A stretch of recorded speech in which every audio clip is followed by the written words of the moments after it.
Waalaikumsalam warahmatullahi wabarakatuh. Selamat siang semuanya. Yang terhormat, dosen pembimbing mata kuliah Diseminasi Penelitian Faizah Ulumi Firdausi, dan yang kami hormati teman-teman audiens sekalian.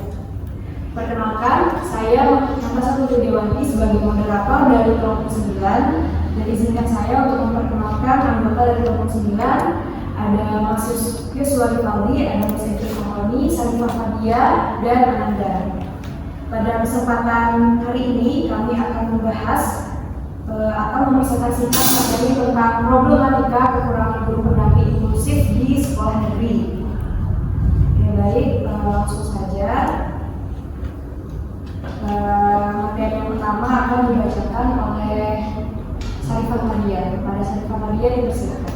Baik, yang pertama yaitu tentang pengertian guru pendamping khusus. Sekolah yang menyelenggarakan pendidikan inklusif sesuai dengan Permendiknas Nomor 70 Tahun 2009 yang menyatakan bahwa kurang lebihnya disediakan satu guru pendamping khusus yang akan mendampingi siswa berkebutuhan khusus mengikuti kegiatan belajar di sekolah inklusif bersama dengan siswa lainnya. Jadi guru pendamping khusus ini adalah guru yang memiliki pengetahuan dan keahlian tentang anak berkebutuhan khusus dan mampu bekerja sama dengan guru lainnya dalam mewujudkan pendidikan inklusif, yang mana hal ini bertujuan untuk membantu dan memudahkan siswa berkebutuhan khusus dalam proses belajar bersama siswa reguler di sekolah inklusif. Lalu yang kedua yaitu ada tugas guru pendamping khusus. Di sini tugas guru pendamping khusus ada 7, yaitu yang pertama adalah menyelenggarakan administrasi khusus, yaitu mengadakan pencatatan dan dokumentasi segala unsur administrasi siswa berkebutuhan khusus yang terdiri dari identitas siswa, pengalaman dan kemajuan siswa, data keluarga, dan dokumen penting lainnya. Lalu yang kedua yaitu mengadakan asesmen antara lain kondisi dan tingkat kelainan siswa, kondisi kesehatan, kemampuan akademik dan keterbatasan siswa, kondisi psikososialnya, bakat dan minat siswa, serta prediksi kemampuan kebutuhan siswa di masa mendatang. Yang mana dari hasil asesmen tersebut dapat dirancang program pembelajaran sesuai dengan kebutuhan siswa yang akan disusun menjadi sebuah program pembelajaran individual atau PPI.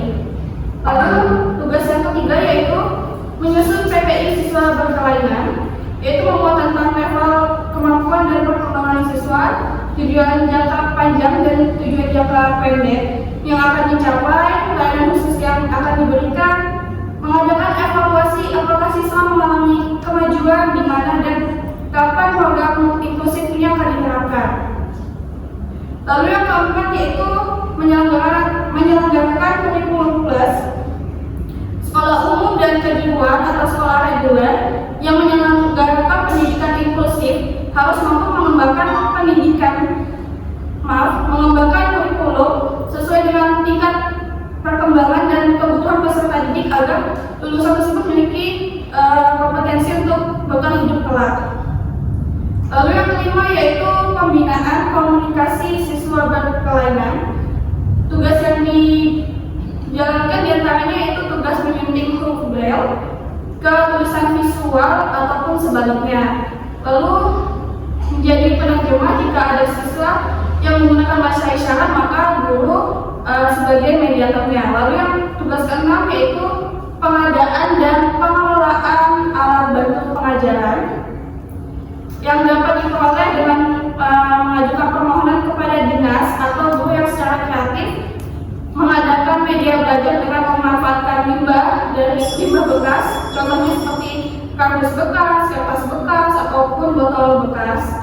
Lalu tugas guru pendamping khusus yang ketujuh yaitu pengembangan pendidikan terpadu atau inklusi dan menjalin hubungan antara manusia dengan semua pihak yang berhubungan dengan pelaksanaan pendidikan terpadu atau inklusif, yang mana tujuan dari penyelenggaraan pendidikan inklusif maka perlu satu program untuk mengenalkan pendidikan inklusif pertama kepada masyarakat yang berada di sekitar sekolah agar sama-sama saling bekerja sama memberi layanan yang sesuai terhadap siswa berkebutuhan khusus. Lalu yang selanjutnya yaitu pengertian siswa berkebutuhan khusus, anak yang memerlukan penanganan khusus karena adanya gangguan perkembangan dan kelainan yang dialami oleh anak. Anak berkebutuhan khusus ini mengalami hambatan dalam belajar dan perkembangan. Oleh sebab itu, mereka memerlukan layanan pendidikan yang sesuai dengan kebutuhan belajar masing-masing anak. Jadi anak berkebutuhan khusus ini adalah anak yang memiliki keterbatasan di salah satu beberapa kemampuannya, baik itu secara fisik, contohnya seperti tunanetra dan tunarungu, maupun secara psikologis, yaitu seperti autisme dan attention deficit hyperactivity disorder atau ADHD. Lalu yang selanjutnya yaitu ada klasifikasi anak berkebutuhan khusus. Di sini ada 5 klasifikasi anak berkebutuhan khusus. Yang pertama yaitu ada tunanetra, yaitu anak yang mengalami gangguan pada penglihatan. Lalu yang kedua yaitu ada tunarungu, anak yang mengalami gangguan dalam pendengarannya. Lalu yang ketiga yaitu adalah tunadaksa, yang mengalami kelainan pada anggota tubuh atau gerakan. Lalu yang keempat yaitu anak yang mengalami gangguan komunikasi, yaitu anak yang mengalami seperti contohnya kelainan suara, artikulasi atau pengucapan dan kelancaran dalam berbicara. Lalu yang kelima yaitu ada tunalaras, yaitu anak yang mengalami gangguan atau pada perilakunya. Baik, akan saya kembalikan kepada moderator. Terima kasih Kak Dia. Selanjutnya akan dibacakan oleh Ananda. Pada Ananda dipersilakan. Jadi di sini saya akan membacakan tentang pendidikan inklusif. Pendidikan inklusif itu apa sih?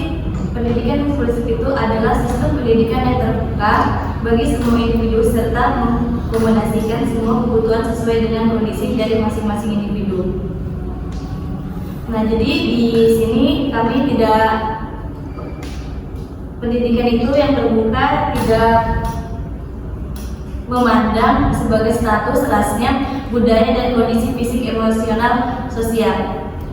Di bagian kedua itu ada model-model pendidikan inklusif.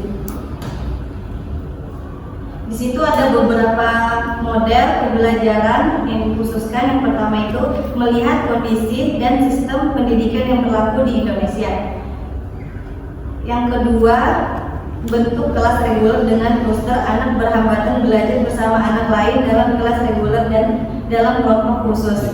Yang ketiga, bentuk kelas reguler dan pull out anak berhambatan belajar bersama anak lain di kelas reguler, namun dalam waktu tertentu ditarik dari kelas reguler ke ruang sumber untuk belajar dengan guru pembimbing khusus.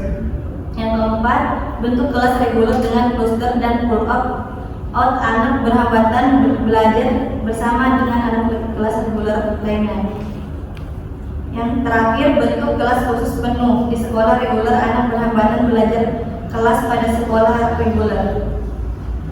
Sistem pendidikan inklusif.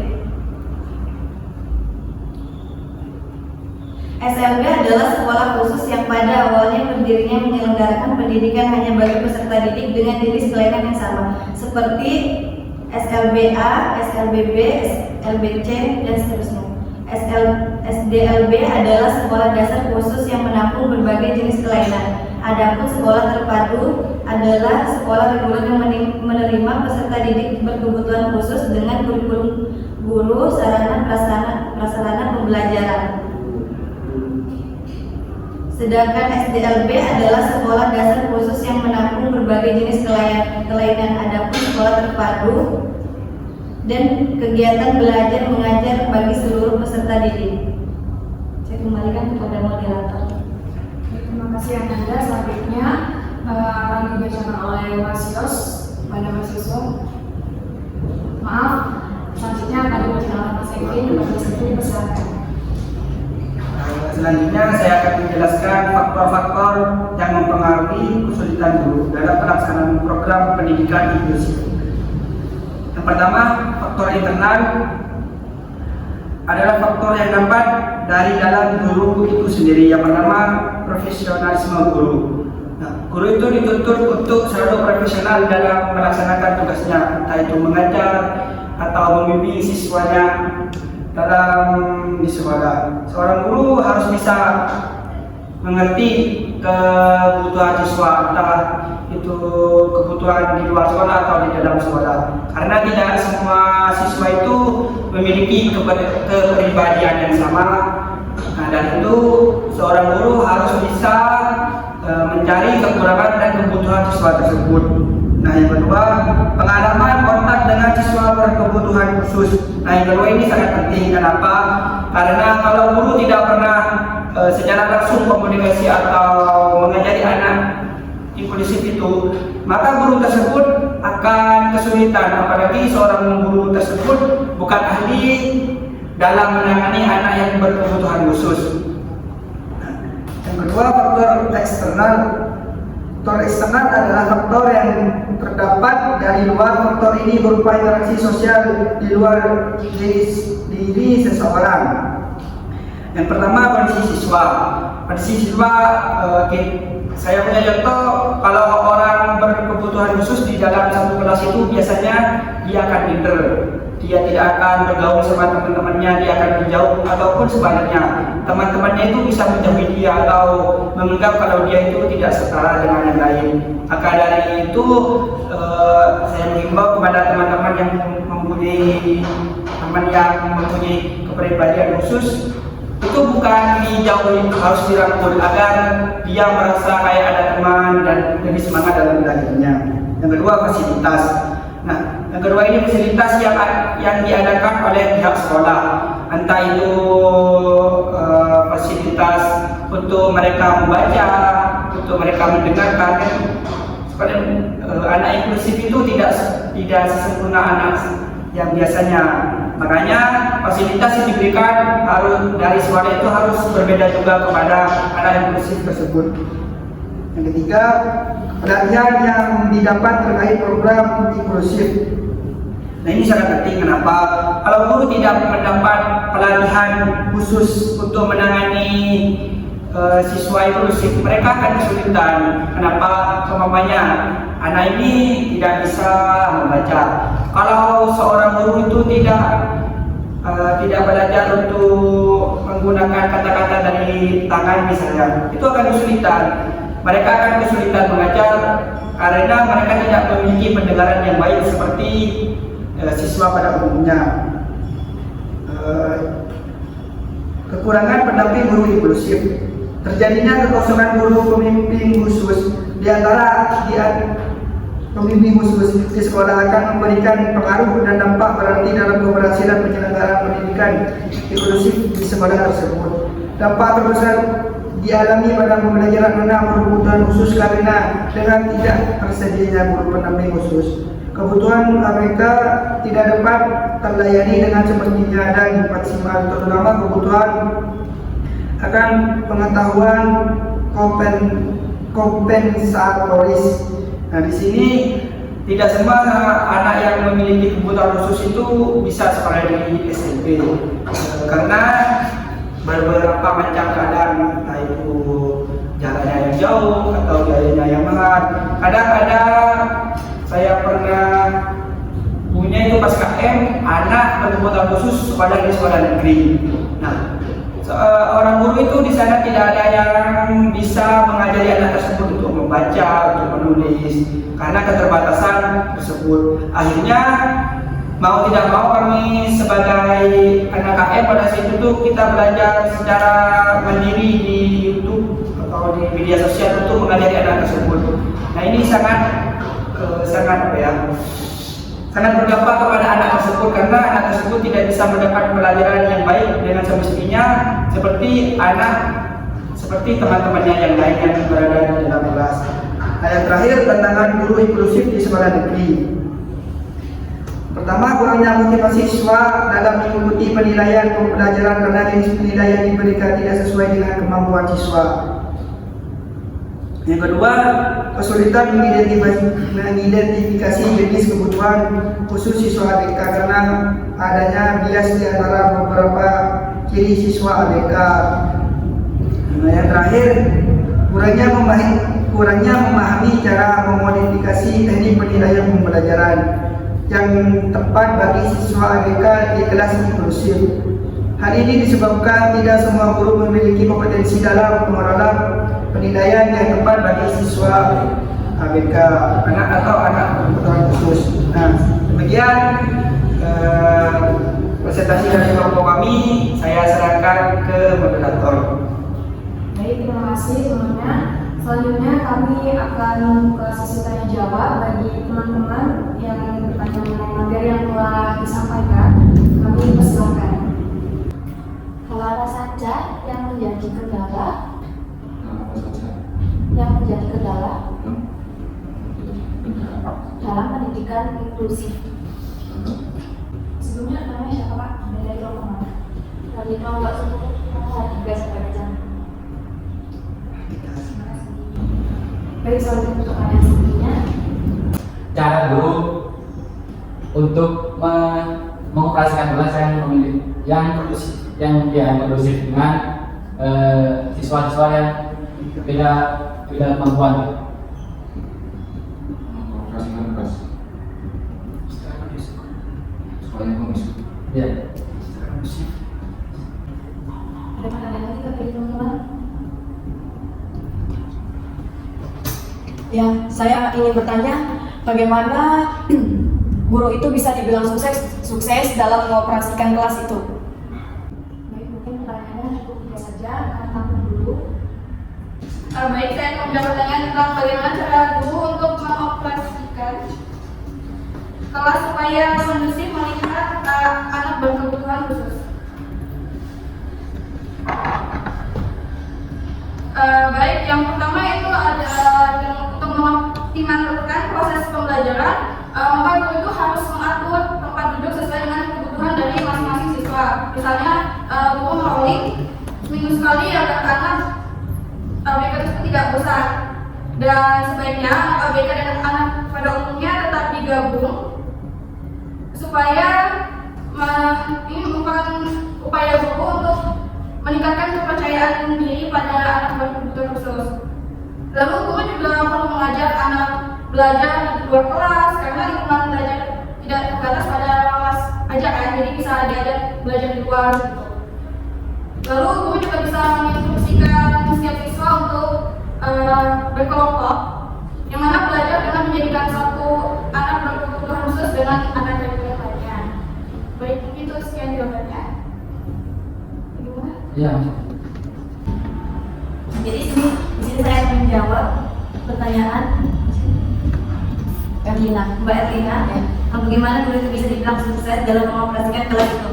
Nah, jadi hubungan antara guru sama siswa itu bagaimana antara ada kepekaan di guru atau di siswanya. Terus kita juga nggak bisa menilai suksesnya itu apa bisa dioperasikan atau tidaknya.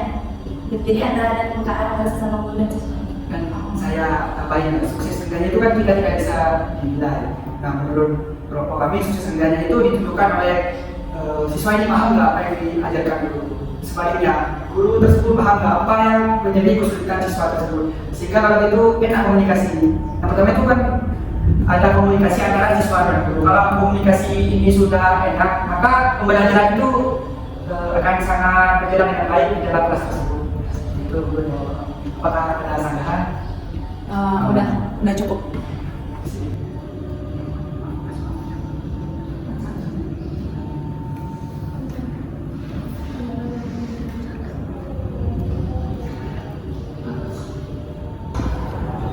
Di sini saya akan menjawab pertanyaan Mbak Hantika.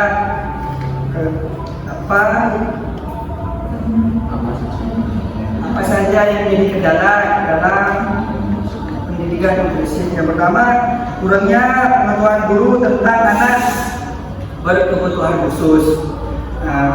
Di sini tidak semua guru itu bisa menjadi guru bagi anak inklusif. Itu ada jurusannya sendiri untuk menangani anak inklusif. Maka dari itu pemerintah Indonesia itu membuat suatu sekolah yang khusus buat anak inklusif, yaitu SMP atau sekolah luar biasa. Nah, menurut saya kendala terbesarnya itu adalah dari masyarakat dan dari pemerintahnya sendiri. Kalau dari masyarakat, kenapa masyarakat itu tidak menyekolahkan anaknya ke sekolah SMP secara langsung? Kenapa sudah tahu anaknya ini mempunyai kebutuhan khusus, tetap disekolahkan di negeri, dan kita tahu sendiri di sekolah negeri itu tidak ada guru pendamping khusus. Maka dari itu saran kami untuk masyarakat atau orang tua yang memiliki anak berkebutuhan khusus untuk disekolahkan langsung ke sekolah SMP biar ditangani dengan benar dan diajari oleh ahlinya secara langsung. Yang kedua, menurut kami itu kesalahan dari pemerintahnya sendiri. Nah, seperti yang sudah dijelaskan di tadi, karena pemerintah tidak bisa atau tidak menyebarkan guru itu kepada sekolah-sekolah negeri atau swasta di pelosok-pelosok yang ada di desa atau pegunungan tersebut, hanya ada di satu tempat. Maka dari itu orang tua yang mau menyekolahkan anak-anak SLB itu akan kesulitan juga, di samping antara jarak rumah yang jauh atau mereka sibuk bekerja. Maka dari itu untuk kedepannya semoga ada perhatian khusus dari pemerintah untuk minimal satu sekolah itu mempunyai khusus guru pendamping, entah itu dari guru BK-nya atau guru yang lain, supaya semua anak di Indonesia itu memiliki kesempatan pendidikan yang sama seperti anak yang lain. Bertanya sudah dijawab, mengakhiri kesimpulan akan dibacakan oleh mahasiswa kepada mahasiswa berdasarkan. Untuk apa yang masih dilakukan ini pada hari dan tanggal 15 sampai 23 di waktu jam 2 sampai jam 2:30 siang ini, dan tempat di tempatnya yang di Universitas Islam di kelas 32 untuk yang sendiri program kita kurang berguna dan nanti inklusif di sekolah negeri untuk materi yang pertama adalah materi yang kedua dan anak-anak. Dan kita ada satu juga untuk berapa sendiri ada masalah negeri untuk sendiri ada di sekolah negeri jumlah peserta bebas ada orang. Nah, untuk susunan acaranya yang pertama membuka acara, yang kedua yang materi, dan ketiga ada menjawab diskusi, yang keempat menutup penyampaian ataupun kesimpulan. Untuk pokok masalah yang sudah disampaikan, yang pertama adalah penyebab kurangnya guru khusus di sekolah negeri. Untuk yang kedua adalah guru pendamping siswa berkebutuhan khusus menerapkan pendidikan inklusif di sekolah negeri. Nah, untuk dan dari sendiri, untuk penanya sendiri, yang pertama hakikatnya berarti sana untuk pertanyaannya.